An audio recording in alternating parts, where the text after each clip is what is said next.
नमस्कार, मैं Brijnandan Yadav Asian event news के लिए आज मैं आपके सामने जिस तरीके से अभी 5 तारीख को घोसी उपचुनाव हुआ, घोसी उपचुनाव के राजनीतिक अर्थ क्या होंगे उसके बारे में मैं एक राजनीतिक चर्चा करना चाहता हूं। घोसी उपचुनाव ने देश के लोकसभा चुनावों के लिए एक बड़ा संकेत दिया। छोटा चुनाव था घोसी विधानसभा का उपचुनाव, उसके संकेत बड़े मायने हैं। खासकर ये देखने में आया है कि अखिलेश यादव का पीडीए का असर वहाँ पूरी तरीके से चलता हुआ दिखाई दिया और खासकर जिस तरीके से भारतीय जनता पार्टी संविधान विरोधी काम कर रही है, संविधान खत्म करना चाह रही है और आरक्षण खत्म करना चाह रही है और दलित, ओबीसी और पिछड़े वर्गों को, खासकर अल्पसंख्यक वर्गों को उनका शोषण और अत्याचार बढ़े हैं। इसको लेकर जिस तरीके से अखिलेश यादव ने, समाजवादी पार्टी ने खासकर जो इन कमजोर वर्गों के भीतर जातिगत जनगणना की बात, इसका असर खासकर दिखाई दे रहा है जो बीजेपी को आगे आने वाले समय में राजनीतिक संकट पैदा कर सकता है। घोसी उपचुनाव ने पूर्ण रूप से इसका एक संकेत दे दिया है कि दलित, पिछड़े, अल्पसंख्यक सारे जो हैं, वो चाहे आरक्षण का मुद्दा हो, चाहे जातिगत जनगणना का मुद्दा हो, चाहे आपका संविधान खत्म होने की बात हो, ये मुद्दे जो हैं वो आम जातिगत लोगों के आम जमीन पर काम करते दिखाई दे रहे हैं। और घोसी उपचुनाव के बाद जिला पंचायत के चुनाव हुए कई जिलों में, जैसे बरेली में हुआ, मिर्जापुर में हुआ, जालौन में हुआ, लखनऊ में हुआ। वहां भारतीय जनता पार्टी बुरी तरीके से हारी और हारने के पीछे कारण यही है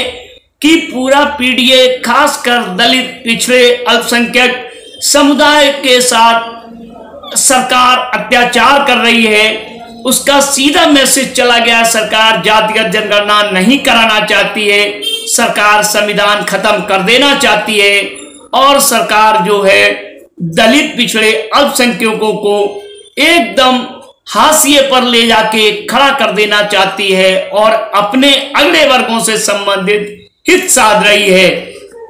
जैसे अभी पंचायत चुनाव में लखनऊ के अंदर जो पंचायत चुनाव हुआ, उस पंचायत चुनाव में सपा की रेशमा देवी ने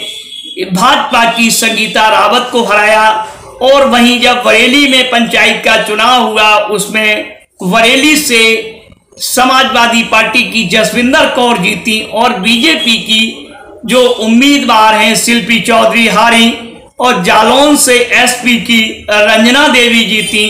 और भाजपा की शांति देवी हारी। इस तरीके से मिर्जापुर में भी एक बहुत गरीब वर्ग की महिला, पिछड़े आदिवासी वर्ग से आती है, वो जीती। तो ये संकेत साफ है।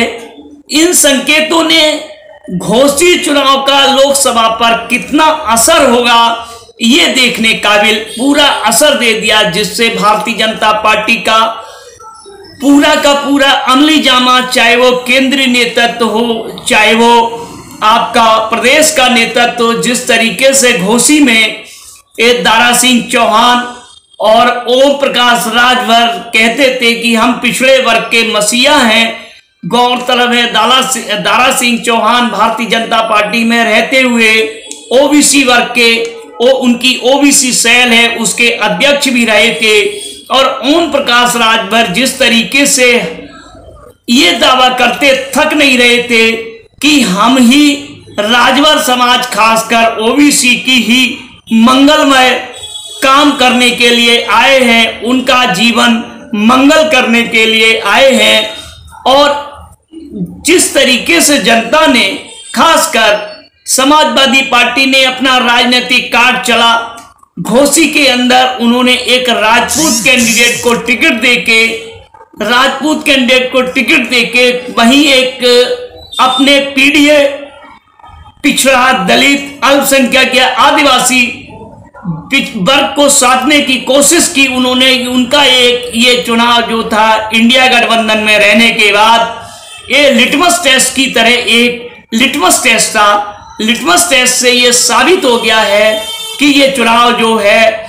वो एक तरीके से उनका जो समीकरण है वो वहां फिट होता दिखाई दे रहा है। अगर ये Bharatiya Janata party alert mode में आ गई है, भारतीय जनता पार्टी समझ गई कि हमने ये जो समीकरण है, हमारे पिछड़े, दलित, अल्पसंख्यक तो उनके साथ जुड़ता ही नहीं है, पिछड़ा वर्ग जिससे जितना उनके साथ जुड़ा था वो सारा का सारा दूर जाता दिखाई दे। चाहे उनके एनडीए घटक दल में है ये अनुप्रिया पटेल अपना दल, आशीष पटेल, अनुप्रिया पटेल, दूसरी तरफ ओम प्रकाश राजभर, तीसरी तरफ दारा सिंह चौहान, ये इन लोगों की समझ बन गई थी कि हमारे पास ही कुर्मी वोट या आपका राजभर वोट या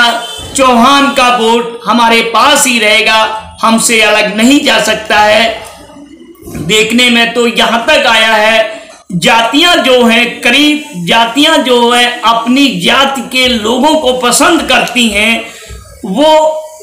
अपनी जात के जो उनकी जात का नेता है अगर ये समझने लगता है कि जाति हमारी गुलाम है या जाति हमारी बंधक है, ऐसा कदापि नहीं होता है। कई चुनाव में दिखाई दिया कि जातियां जो हैं बंधन को तोड़कर अपने आप चली जाती हैं, अपने नेता को दरकरार कर देती हैं। जातियां नेता को पसंद तो करती हैं, लेकिन अगर उनका नेता ही उन जातियों के खिलाफ उनको बेचने का काम करने लगे, उनका मान सम्मान खत्म करने का काम करने लगे, समाज में उनकी हैसियत खत्म होने लगे, उनका समाज में रसूख खत्म होने लगे, तो फिर जातियां बहुत लंबे समय तक इंतजार नहीं करती हैं। जैसे डॉक्टर राम मनोहर लोहिया ने कहा था, जिंदा कौमें बहुत समय तक इंतजार नहीं किया करती हैं। इस तरीके से ओबीसी समाज की और दलित समाज की जो जातियां हैं बहुत लंबे समय तक इंतजार नहीं करती। वहीं ये भी गौरतलब है कि बसपा सुप्रीमो मायावती इस मुगालते में जी रही थी कि हम जिस तरीके से अघोषित रूप से बीजेपी का साथ दे रहे हैं, हमारा भी दलित वर्ग जो है वो अपने हितों को भूलकर बीजेपी साइलेंट हो जाएगा, वोट नहीं डालेगा। लेकिन ऐसा देखने में आया है घोसी उपचुनाव में 50% दलित वोट एसपी के साथ गया। एसपी के साथ जाने का मतलब है वो इंडिया के साथ गया। 50%, 60%, 62% जो वोट है आज भी बीजेपी से खिलाफ होता दिखाई दे रहा है। तो ये देखने में आया है कि ये जो घोसी का चुनाव था वो चुनाव बहुत बड़ा संकेत दे रहा है कि अलग दलित, पिछड़े, अल्पसंख्यक पीडीए का समीकरण है जमीन पे उतर गया है। और इस जमीन पे उतरने के लिए चाहे वो बीजेपी का पेरेंटल संगठन आरएसएस हो, बीजेपी हो, चाहे कोई विंग हो, उनके अंदर इतना हड़कंप मचा हुआ है कि उनको समझ में नहीं आ रहा है कि हम इसका काट कैसे देखें। अगर वास्तव में ये वर्ग सजग हो जाते हैं, जाग जाते हैं, तो ओबीसी की लड़ाई जो है मंडल बनाम कमंडल हो जाएगी। आज ऐसा लग रहा है